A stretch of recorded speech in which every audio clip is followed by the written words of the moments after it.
Video, my colleague Justin, a fellow entrepreneur, and I talk about our journey into entrepreneurship through the program that we are both currently promoting, the Freedom Frameworks program. I hope you find it enjoyable. Grab a coffee and let's roll the intro.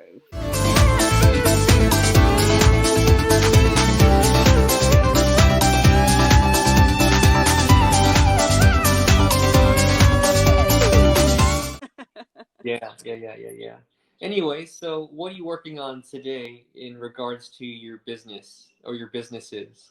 So today, the plan is YouTube. Well, the first thing I have to do is hook up my emails because we went through it the other day on a Zoom, Mhm. but it was late in the day, and then by the time we'd finished, it was like time to do the kids and whatever.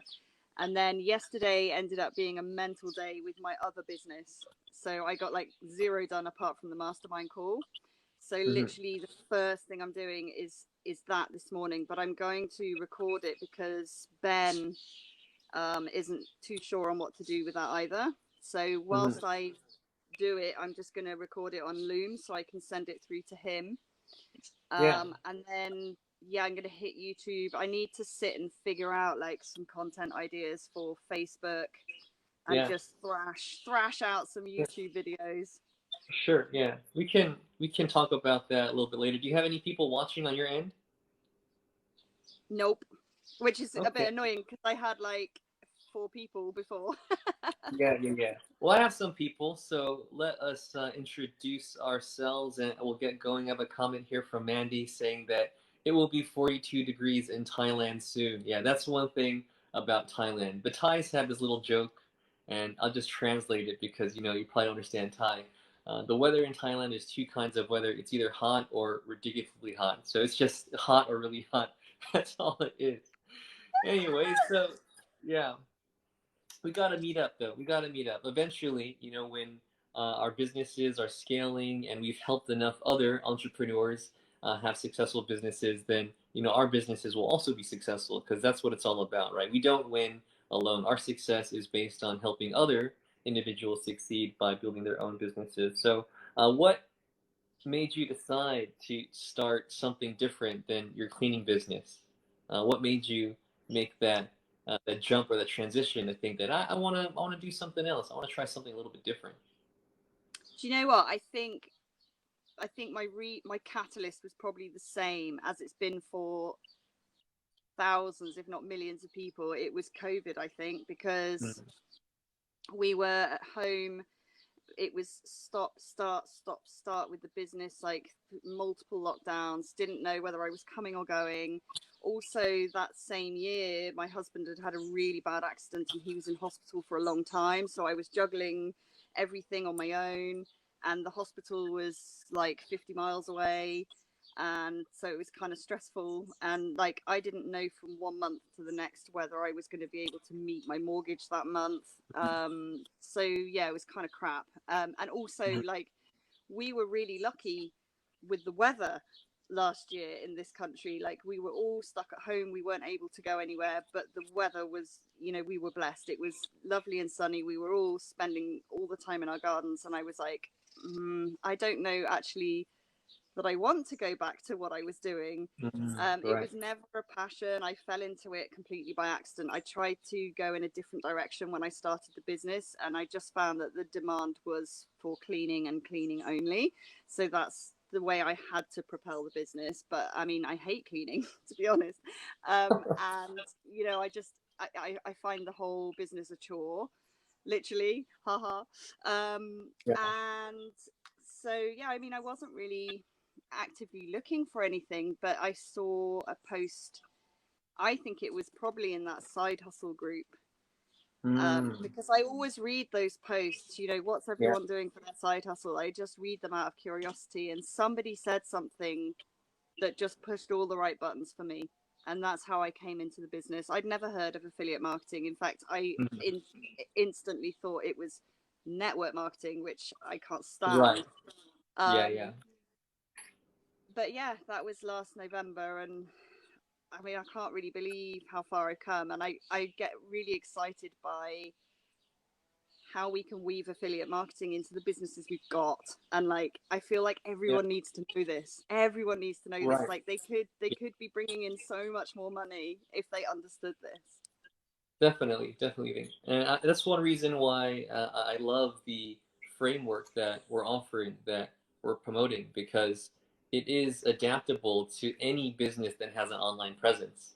So Yeah. if you're struggling with marketing, if you're struggling with engaging an audience and social media, like this program, this framework, our guidance is here for you. You can benefit from it 100%. And affiliate marketing, for those of you who may not know, it's when you partner with the products or services of another person, another company, and when someone buys that product that you're offering, then you get a commission.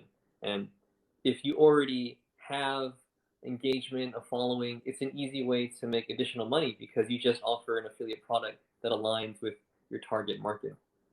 Cool. Yeah. So you found out about affiliate marketing from this Facebook group, Side Hustle Nation. Is that the one? I think so. I Yeah. think it was that most likely. Yeah. Yeah, yeah. There's a lot of them. But anyways, what happened next? So you found someone in that group who was talking about affiliate marketing, and you reached out to them, or they shared a video or some resources with you. What happened after Yeah. that? Like, I think she just said, look, this is what I'm doing, and I earn this much money per month passively. And I reached out to her, and I was like, what are you doing? So we had a little bit of back and forth, and then she sent me a video sales letter for the product that she was promoting. Mm-hmm. And I watched it. I was really blown away by the information and the whole concept, and like the energy of the people behind the program. So Mm-hmm. I went all in. Like, I jumped in, and actually, as it turned out, that program wasn't quite suitable for me because really the way they were running their business model, you didn't want to be a complete beginner because it was going to end up costing you a lot of money because Right. it was based around running ads. I mean, you know this.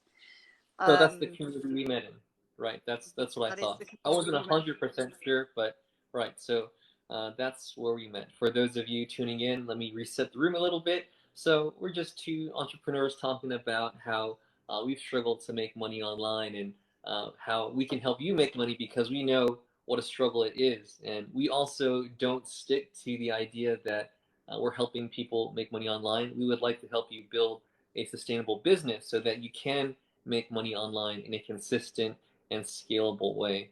Right. So, what happened after you joined this community and you thought that it was the solution to this problem of relying on your cleaning business for income, and you found out that it was difficult to make money from this program? Wasn't what you thought. What happened next?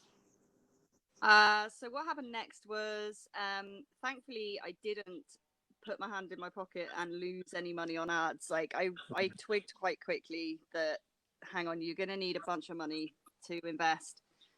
So I just sat and I watched. And actually, at the same time, like, I'd fallen off the wagon with my drinking, and I was drinking really heavily, and I was sort of Mm-hmm. just thinking in the back of my mind, I think I need to just put this on the shelf for a minute and get my own house in order, which I would recommend to anybody. Like, if you're wanting to start a business, just focus on yourself first. Like, make sure you are healthy in your body, make sure you are healthy in your mind, make sure that your finances are in a good shape before you take on a new venture, because otherwise you're just making the journey quite hard yourself. But so I kind of shelved it until the January when I'd stopped drinking. And then I'd picked up through that community that Brad was crushing it with organic marketing. So I just went and found him on Facebook. I lurked for a little while, watched what he was doing, and then I reached out to him and I was like, look, can you help me? And the rest is history. Right, right, right. So to catch some people up who might be tuning in or jumping in, and they don't know our whole story and they don't know much about our community. So Brad is our coach and mentor. He's the one who shared with us this framework that got us out of this rut of wanting to have a business where we could make money online and not having any success. So what was the difference between what Brad was offering with his guidance and coaching and mentorship compared to this community that we found each other in, and we kind of bonded in the fact that we were struggling. You know, we invested in this course, this program, and it didn't help us, and we also bonded even further because we became peers under Brad's mentorship. Right, we didn't do the same course at the same time. You were in the cohort before mine, and I had seen you actually in that Facebook community, but I didn't interact with you until I found you on TikTok. And Brad said, "Oh, this is Jenny. You know, she's having massive growth on TikTok because she's consistent. You know, she's doing what you should do if you want to build a sustainable business. You have to have a social media presence." And like, "Oh, you know, I want to be like Jenny someday." And now we're here And then talking you on just TikTok. overtook me. Yeah, well, we can talk about that another time. The engagement from that viral video wasn't exactly what I expected. But anyway, so yeah, what is it about what you're doing now that feels right compared to being lost and out of place just several months ago? Oh, so much. I mean, I can't really say there was something that particularly attracted me to Brad at the time because Brad didn't have a product. I Hmm. just reached out to him and I was like, help. And the reason I reached out to him was purely and simply that I'd dumped the best part of $3,000 into this Right. and got nowhere. And I was like, okay, maybe organic is the way to go. And this seems to be the guy. Like, that's how it started. But like, Hmm. I hopped on a call with Brad and we just talked. And like, he is a good listener and he has great intuition. And I was like, look, I haven't been in a good place. Like, I've been drinking this, that, and the other. And we just came up with some solutions. And I think that's what has been so good about working with Brad going forward is that he is very quick to identify our strengths and weaknesses, all of us, and he's very involved in his community. He's very proud of what he's building. Hmm. Like he will reach out to us. You know, he'll be talking to one or other of us every day, Right. checking in, you know, Hmm. celebrating our wins, making sure we're okay. And I think it was that mindset part of it that really set Brad apart. Like I've done other trainings where they talk about mindset because you know mindset's important and anyone really worth their salt knows that and will integrate that into their training. But like he doesn't just teach it, he embodies it. Does that make Right. sense? Yeah, yeah, yeah. I mean, we know Brad, and at first I didn't really know much about him. And before he got into affiliate marketing and digital marketing and having a business online, I really thought he was just like a bum that was sleeping in his parents' garage because that's how he made it sound. Like, I didn't know that he had all this ambition and all these great ideas, and he was such a great leader and a great communicator. I just thought that he figured out the magical solution to making affiliate marketing work somehow. But I got definitely everything that I was hoping to get and so much more. And that's a really important thing too, that our community is really focused on well-being. And it shows the people who join our community, of course, the course, the program, the framework is awesome. It's excellent, but the community is just so great. As it continues to grow and we attract like-minded individuals or we bring um, maybe individuals that don't have a lot of belief in themselves to our level where you believe in yourself because we believe in you. It's such a powerful thing. And it is what we embody, right? So if our coach and our mentor encourages well-being amongst us, the people that are learning to do digital marketing and have a business, then that's going to trickle down. And when you come into our circle, when you join our community, when you reach out to us, yeah, we want you to have a digital business, but we also want you to have good health, good wealth, good relationships. And honestly, like this is one of the first courses just wanting to get to know more about you. So, um, this is you only have one husband, right? You've just been married to one person. I know it sounds out there. Do you have an ex-husband? Or, I'm not sure. Like I'm just I asking. do, yes, I do have an ex-husband, yeah. Right? Yeah, yeah. So So then, yeah, that was like my parents were very traditional and when I graduated, I wanted to move in with my boyfriend, and they were like, not without a ring on your finger. And I kind of Mm-hmm. got railroaded down that. I was too young. But anyway, it's fine. So, how old were you when you got married? 25. Oh, wow, yeah. That's not extremely young, but I mean, I got married at 30, and even that, I thought it was a bit young. I could have waited till I was in my mid 30s, like right now. But my wife is a little bit older than me, so she wanted to start a family and settle down a little bit sooner than I did because the biological clock and all that. So you have two sons, right? Yeah, I've got two little bundles of trouble. Uh-huh. They are 5 and 8. And well, I'm not sure how the time frame of everything works out. So these are children that you've had with your current husband or from your Yeah, ex-husband? current. Yeah, Okay, yeah, yeah. that's good then. How does your spouse, your husband, think about this entrepreneurial journey to have a sustainable digital business? Oh, well, this is an interesting one, actually. I touched on this in Brad's Facebook group recently. Um, he's supportive in as much as he likes the idea, I think, of the potential money, but I don't Mm-hmm. think he really believes that Mm. it's going to happen. And so, what I have to do is I have to head down and focus and try and keep him Mm-hmm. out of my headspace as much as I Yeah. can, so that Mhm. his energy doesn't rub off.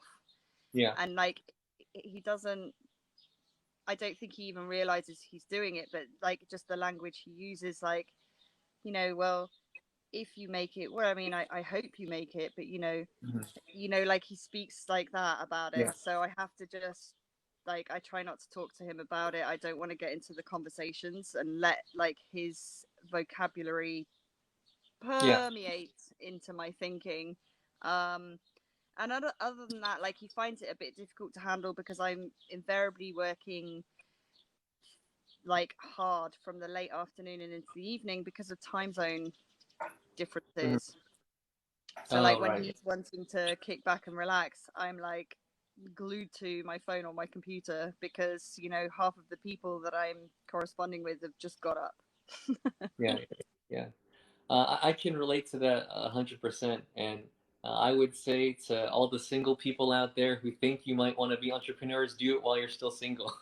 You have such a leg up compared to, well, being married is one thing, but being married with kids, that's just another challenge. Because entrepreneurship, it takes up a lot of time, and you're focused on making your business work, you're focused on making it successful, but to your family that is just used to you being available all the time, it seems to them like you're ignoring them. And it's something that I'm also having difficulty maneuvering too. And it was more of a problem a few months ago when I first started spending my time differently. My wife thought that me making money or me doing my job was me spending time in front of the computer and teaching an online class. So all of a sudden, she thought that I wasn't working when I was learning or developing myself or learning about digital marketing or posting in Facebook groups about how I can help people improve their digital businesses because it doesn't fit the traditional view of what work looks like, right? So it's taken some time for my wife to get hip to the fact that it looks different, but I am doing what I feel is right for my family. And um, I mean, that's one thing I really like about the community and our offer and this program that we're promoting too is that we're very honest in saying that you're not going to make any money for the first few months. It is possible, but we don't want to say that you will or that it's likely, and then when you don't, you feel cheated. So Yeah. those first few months when I was doing this, my wife was just shaking her head, and then when I first started to bring in money and she started to see the success, then of course she gave me a lot more leeway in spending time how I saw fit for my business. So, what do you think? How are you navigating that with your family? Are they understanding of it more now than before? Do They, you? Yeah. yeah, they are. Um, but I think like I reckon I wasted a bit of time, or quite a lot of time probably, for the first little while, like trying to do all the things instead of focusing on like one thing at a time. And like I've been in and out of the dip a few times, and like Mm-hmm. when I hit the dip, I know I'm in the dip, but I end up just procrastinating a lot Mm-hmm. while I'm in there. So I'm really really busy achieving nothing. Mm-hmm. So I would say I've wasted quite a lot of time. And my advice to anybody who is starting on their entrepreneurial journey would be to master one thing at a time, but put the hard yards in Mm-hmm. like early doors, and make sure that you're implementing good systems so that you can Right. step back, because it gets you here. Like when your little kids are saying to you, "You're always working, mummy. Are you working again? Are you going to be on a work call like on a daily basis?" It gets you, but it Yeah. just has to be done. It has to be done. If you want to Yeah. succeed, it has to be done. Yeah. Yeah. Yeah. Yeah. Oh, I feel that. I feel that because I experienced the same thing, and my daughters are younger, so they don't say it in that way, but I feel it because Yeah. they're 2 and 4, 3 and 5. What is it? Yeah, 2 and 4. 2 and 4. Come on, I'm Justin. not good with ages. 2 and 5. 2 and 5 is what it is. 2 and 5. Yeah, yeah. But I just want to spend time with them. I hear them playing. I hear them laughing. I want to go out of the room and I want to spend time with them. But I'm hoping that sooner than later we can enjoy our time together and have more comforts. Right? We can go on vacations. We can go do whatever we want. Not have to look at the price tag on everything. So I am really focused, and in a way, I think that it is a good motivator because even though it's more difficult to maneuver this entrepreneurial journey because you want to spend time with family and you want to focus on your business, at the same time, there's also more drive. There's also more motivation to make it work because of them. Do you feel Yeah, the same way? I do absolutely. And like in terms of my kids, I'll just bring it back to, but think about when we're able to go traveling, because that's what we want to do. Mm-hmm. Like this will all be worth it when we are getting on that plane. Mm-hmm. And also like I have a very strong why, in that I want to gift my cleaning business to my brother. My brother is so Right. miserable in his job. He's like really trapped. He's the sole breadwinner. He has 2 kids. His wife stays at home looking after the kids. And like we were very worried about him a year or two ago. Like he was close to having a breakdown. Mm-hmm. And when I said to him, "Look, this is what I'm planning to do, and I am going to gift you my business," like I don't want anything for it. I don't want to remain a partner. I'm just going to build it up, and then I'm going to hand you the keys to the kingdom. And like he cried. Like it still makes me, talking about it. And so every time I'm finding it a bit difficult, or I feel like I can't be bothered today, I think about that. That's good. Yeah, yeah. It's important, yeah. I was talking about this with, our coach and mentor Brad about having that guiding light in your entrepreneurial journey. Like what is going to keep you on track, what is going to keep you focused, and what is also going to keep you ethical. And I think family is very easily a guiding light for people like us. For Yeah. Brad, he says to give back to impoverished societies in different countries like Thailand because he spent time there, but I'm sure if you had family, a spouse, or kids, it would just that's the guiding light, and then Yeah, maybe something also. Yeah, it yeah. absolutely is. It absolutely is. And it's important to have that. Like if you just if you just go into something because you fancy a bit of extra money Hmm. and you don't really have that strong driver, then the minute it gets tough, it becomes very difficult to keep striding forward. Like you Hmm. need that thing to propel you. I Hmm. think. Yeah, yeah. So, what is your brother's current occupation? What is your husband's current occupation? Now that we're on the topic. So my bro is a mechanic for Mhm. Jaguar Land Rover, Oh. and he left school at 16 he did an apprenticeship with Jaguar, and he's still there now, and he's 35. But Jaguar changed hands from a British company to, I think it might be a Chinese company now. It got very, very corporate. The way they treated their employees drastically changed. It all just got a bit crappy there, and he became very miserable. And I think, like, my brother hasn't really lived his life. Like, he went from school to that job where he still is. He got married when he was young. His wife has like bad anxiety, so they don't really do anything or socialize or go anywhere. Like, they live in this tiny box. And I think he's just hitting that midlife point where he's like, ugh, I hate my life. So that's my bro. And then my husband worked in construction until his accident. And he did try to go back into construction at the end of last year, but he had a blackout. So whatever's wrong with him that caused the big accident, they still haven't got to the bottom of what it is. So we were like, okay, you cannot be on a construction site and losing consciousness around machinery. Right. Like, that's dangerous, and it's unfair on your co-workers, and So he has completely switched to something he's always wanted to do, and he's now looking after children in care.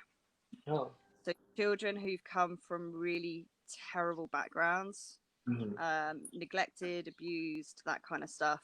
And he's like a one-to-one carer for those kids, and he's loving it. Yeah, that's good. That's good. I mean, as we're talking about, I mean, sure, it is important to have enough money come in to take care of expenses and live comfortably and take care of your family. But, the other side of that is to do something that you have some sense of enjoyment and satisfaction from. And if you can have both from the same thing, that's the best outcome, right? Precisely. And I think, like, I mean, the last year's been awful, but I feel like, genuinely, I feel so excited right now, because I think we're on the cusp of a massive change. I think so much is changing. And I think, like, the whole lockdown work from home thing is going to change. It's going to shake up the job market, like, from both sides. Like, for the workers, it's going to open up the possibility to them working from home permanently. It's going to open up the job market to, like, single mums or single dads who previously just couldn't work a job because of childcare. Now maybe they can. And on the other side of the coin, like, these businesses that have been spending God knows how much money on premises, maybe now they don't need to do that, and they can take their entire business kind of online. Like, I think it's really exciting. It's really exciting. Yeah, it is. And I have been speaking with individuals who work for different companies, a handful that work for Google, and Google's, a pioneer in just being progressive and making their employees happy so they stay longer, and, their work ethics are better, and their output in terms of creativity and getting things done is better. And they've been saying that Google is on the cusp of making like a complete shift to allowing remote workers for the employees that can do remote work. Of course, there are some employees that are tied to a physical location, but that's huge.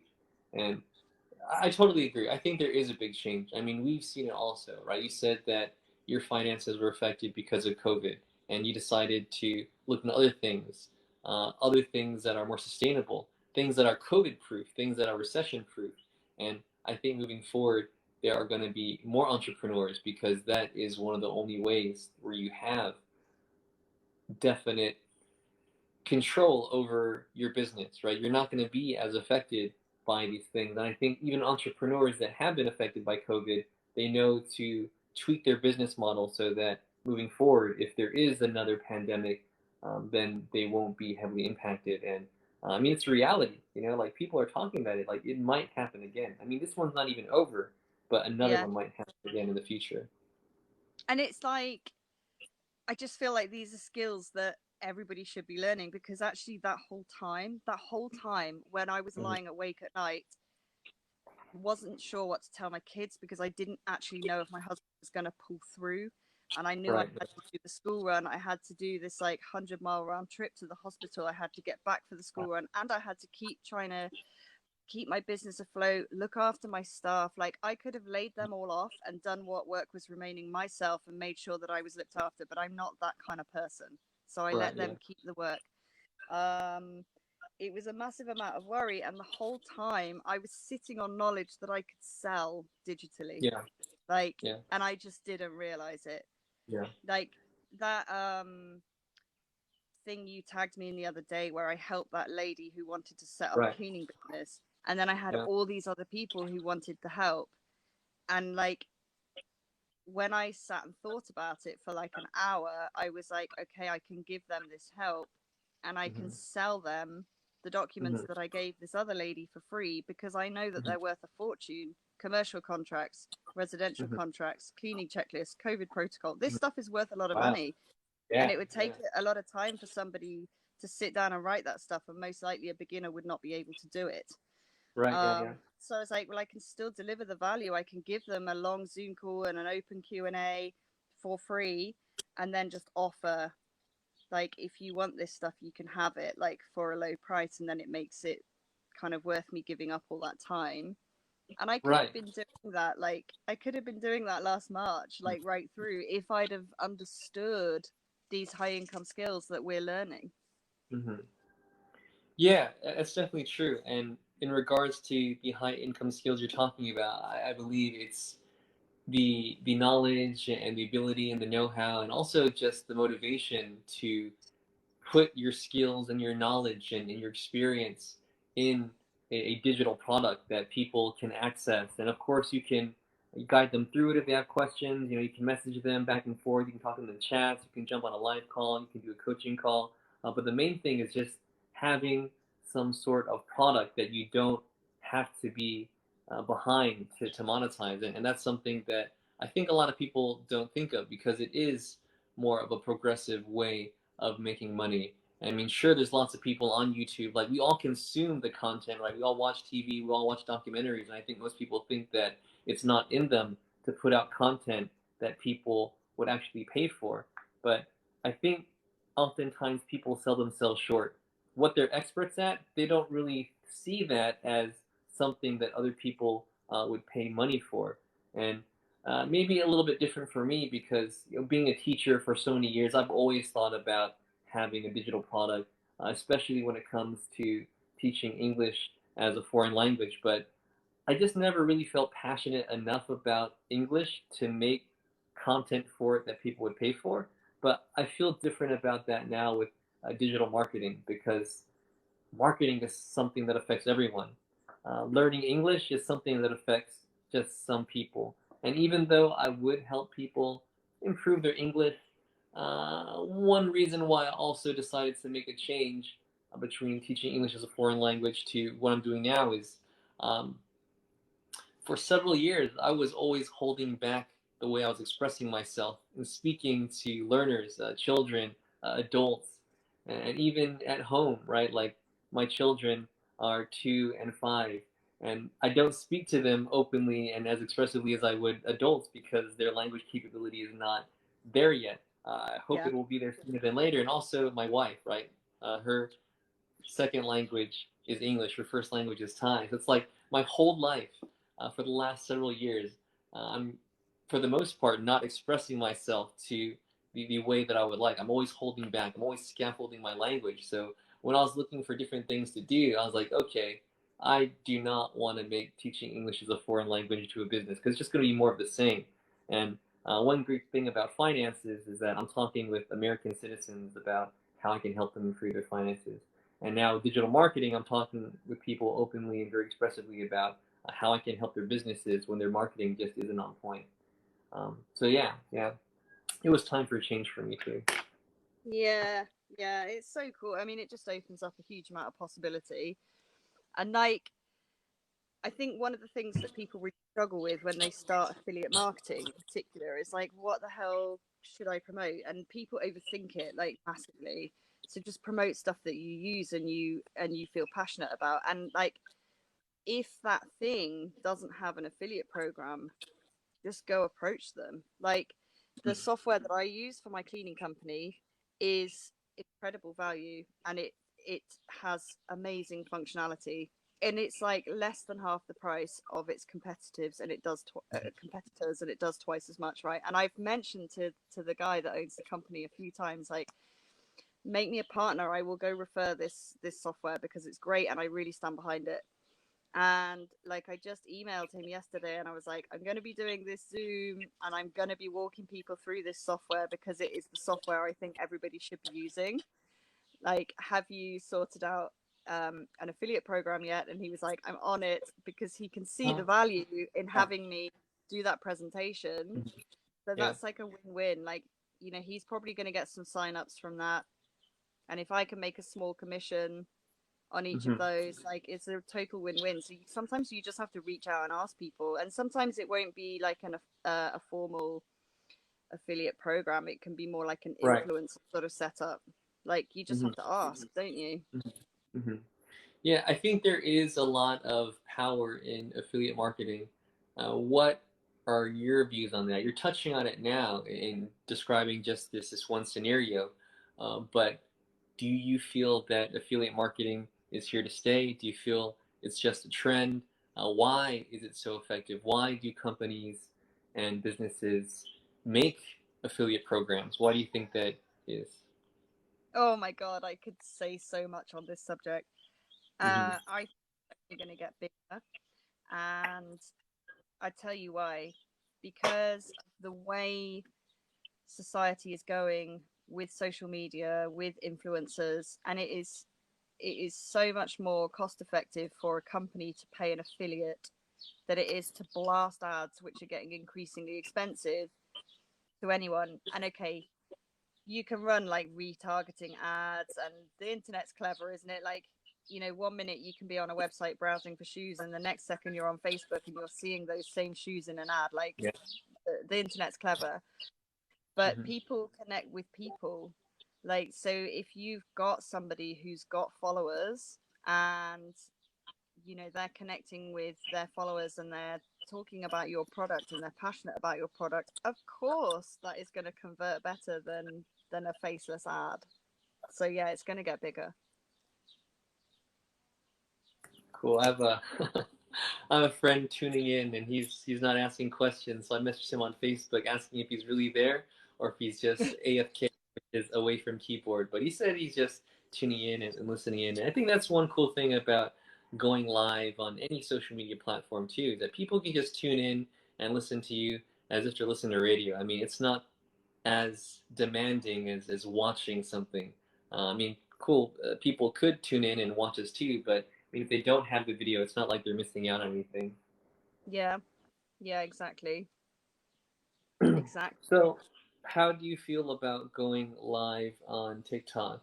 How do you feel about when other people go live? Do you like engaging with people you follow when they go live? Do you like checking them out, watching them? Because here we are trying to share our offer of helping people build a digital business. And one reason why we're going live now, just to be completely transparent with people out there, is that sometimes we go live and even with the thousands of followers you have, and even with the thousands of followers I have, sometimes we go live and there's no one watching, right? And I've got nobody. Yeah, I have one, and he's my friend from just way back. I've known him for a long time, and to go live with someone, you can just have a conversation with them, and if people tune in, that's great. If they don't, it's okay. You're just having an enjoyable conversation with someone else. But in regards to using lives to be able to share your offer, to be able to make yourself better known, to show your authentic self. Do you feel that's a good aspect of social media? Have you gone on lives and gotten good engagement? Do you feel like you connect with people, other influencers, when they go live? Well, in terms of hopping onto other lives, difficult for me because my TikTok app Oh, doesn't right. work properly, so I can't actually get on other people's lives or see them, which is really annoying. I have managed to get on a few, and I love interacting with the host. And in terms of going live, I love it like this. Mhm. And I think I would like to watch something like this. Like I've watched a tiny bit of you and Brad, and I find it enjoyable, the back and forth. I do not like going live by myself because Mhm. the hopping in and out, like my brain is scatty enough as it is, and I Mhm. find it extremely distracting, and I find it very difficult to maintain my flow. Mhm. Um, but I guess that's a fear, and I should lean into it. So I don't let Right. it stop me. I do still go live, and I've tested like some different things. Like one evening, I don't get very much opportunity to go live because um, my husband works away, and you can't have kids on your lives. Like it's a big no-no. Right. So, Yeah. and mine like are not too good at staying in bed. They're constantly getting in and out of bed. So I don't get a lot of opportunity to go live. And a week or two ago, I was planning that I would go live, and my kids had gone to bed really well. Mhm. And I sat down in the garden and I hit live, and then all of a sudden, I just was not feeling it. But I had Yeah. like a lot of emotions circulating. I was having a really hard time with a customer in my cleaning business who was being extremely unreasonable. And all of a sudden, it bubbled up, and I didn't want to go live. So I just switched the switched the camera onto, we've got an outdoor fire in the garden which was lit, and I just left the fire in the screen, and then I figured out that you can talk to people in the comments. So Oh. I had a nice lady like jump on my live, and I was like, I'm really sorry, I don't feel like doing a proper live, so it's going to be like a silent live. And I was live for like an hour and three quarters just chatting to this lady in the comments while she was watching my fire and like enjoying watching the flames. And it was a really interesting experience and just another way of doing it. So I kind of leaned into the fear halfway, if you like.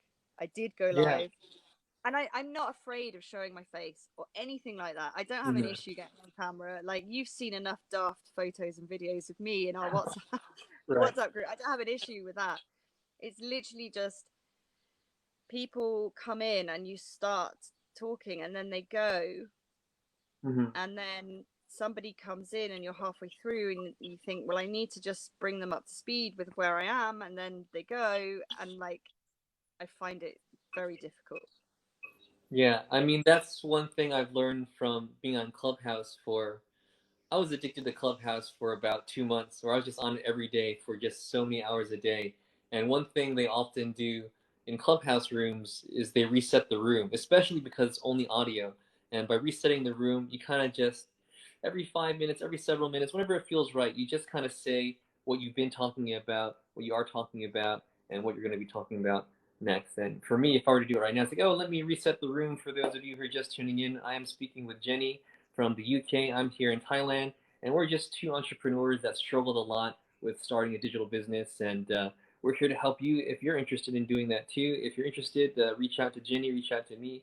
We'd be happy to answer any questions. Just like that, it just brings people up to speed, and it seems natural. And you might engage some viewers who are tuning in that haven't been following the whole thing. And yeah, I mean, there are some strategies that can be learned for going live. And I know Brad's not a fan of going live on his own, so I'm pretty sure it's not going to be part of his course in the future. But I actually really like going live on my own, but only when there are actually people engaging with me. If I have Oh even just yeah, one like person that's, there, yeah, yeah, yeah, yeah. that's fine. But like, Justin, what do you do then when you've got zero? So you've been chatting, and then they all leave. Do you just keep talking to no one and wait for somebody to hop on, or do you just go quiet until somebody hops on? Yeah, so if there is at least one person actively listening and leaving comments, like I'll stay on. But if it goes to zero, I will just kind of wait for someone else to come on, and that's when I feel a little bit deflated because you don't want to just be talking to no one.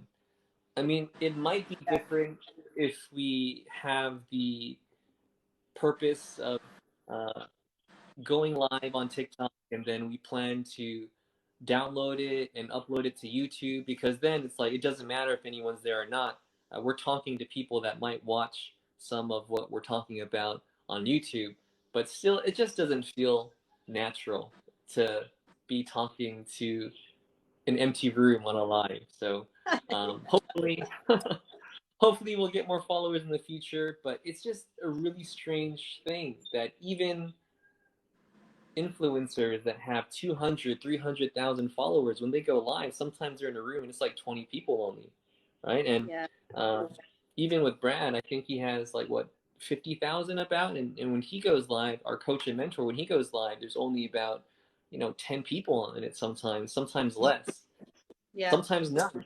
So I don't know what it is about the algorithm on TikTok, or if people tune lives or not, and I don't exactly know what it is, but I feel that going live is a very good way to engage with followers, your audience, your potential customers, potential people you can help. But I just don't think TikTok is the best outlet for that right now. Maybe it's YouTube Live, maybe Facebook Live. Of course, Facebook Live, but even then, people don't always tune in. Um, yeah, But so I find Facebook Live easy really, because I always just go there with the expectation of nobody is tuning in mm, and I am delivering some teaching. So I right. just go live and I just deliver. Sometimes if somebody hops on who I'm not expecting, then I get a bit tongue tied and I'm like, oh God, they're actually watching live.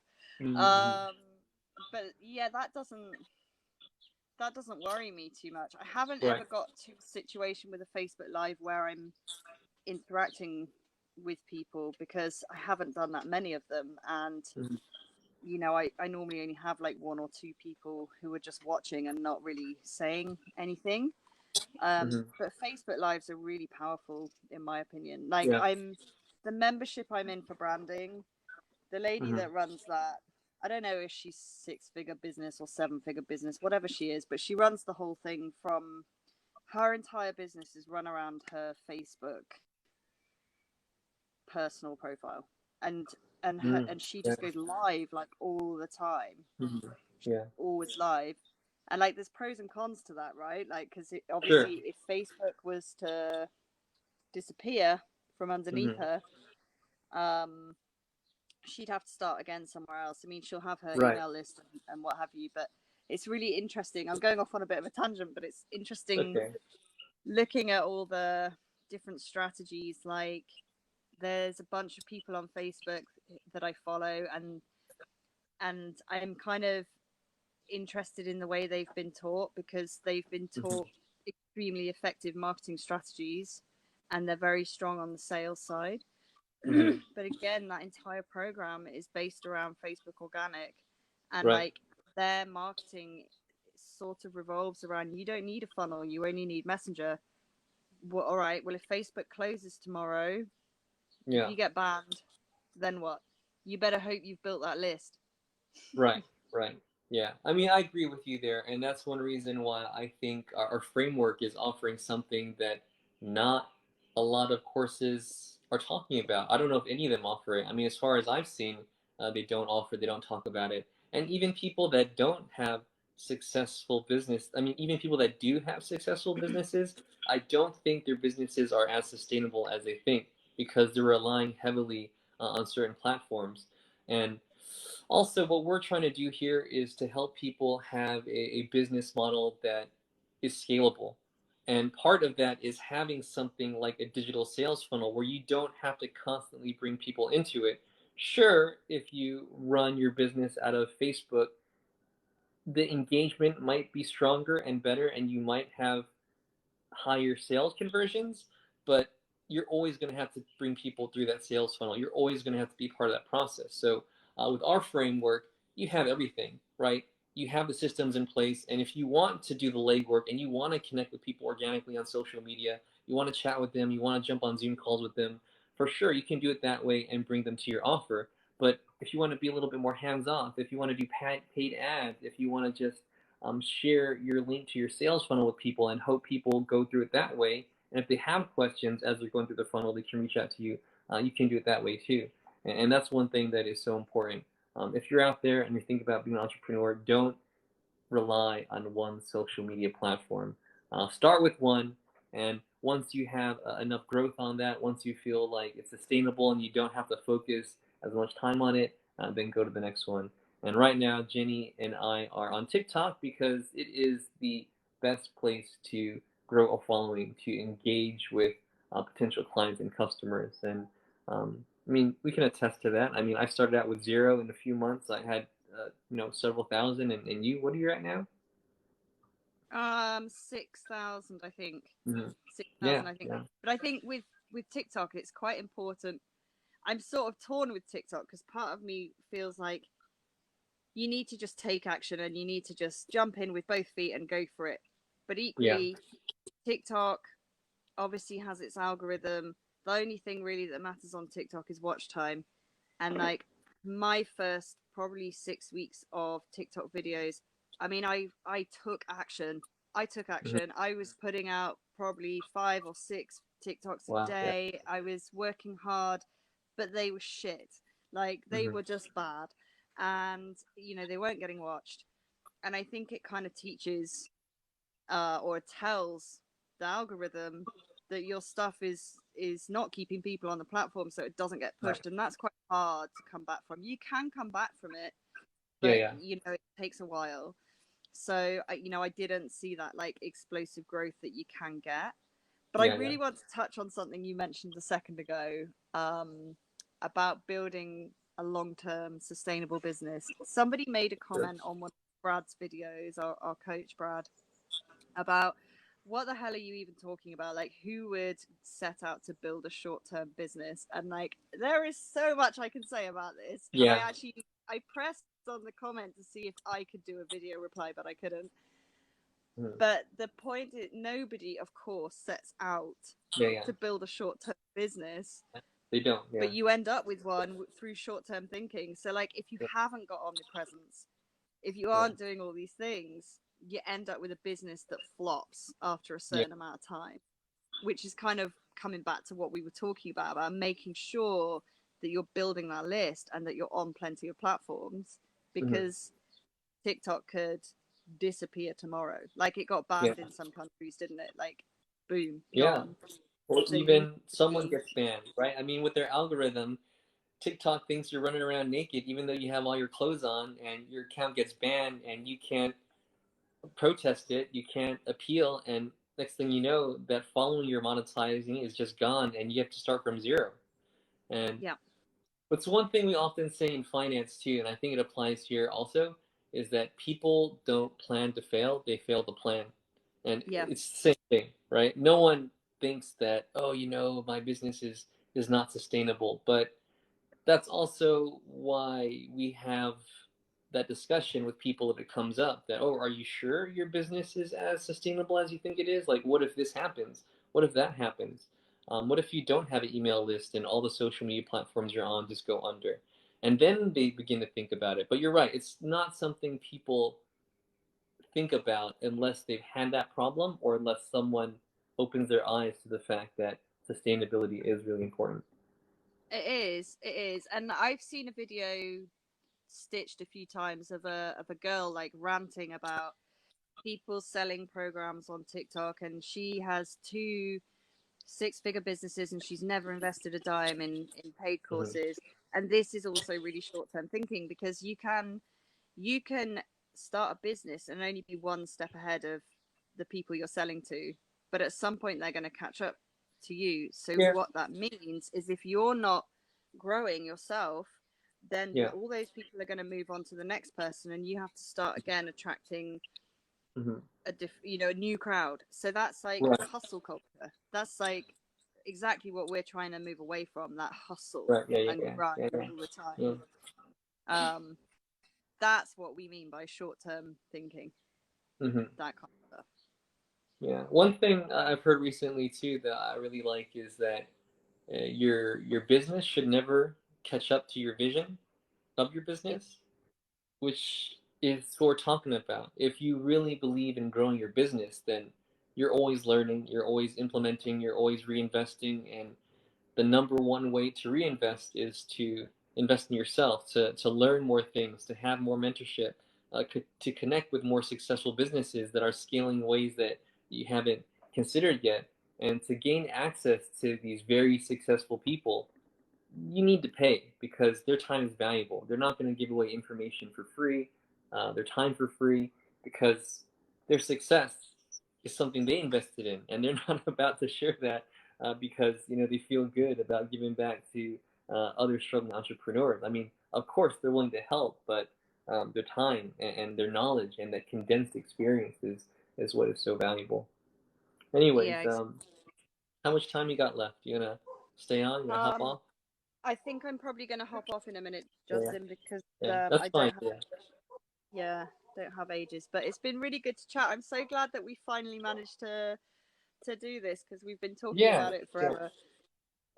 definitely. I would like to make it a regular thing with the other people in our community because, as you know, going live and not having anyone there is just not fun. And I think a lot of people too struggle with wanting to go live, and even if they do just get brave enough to do it and no one's there, it's very deflating. So I think doing these lives with other people in our community, doing lives with you maybe more consistently could be something we consider.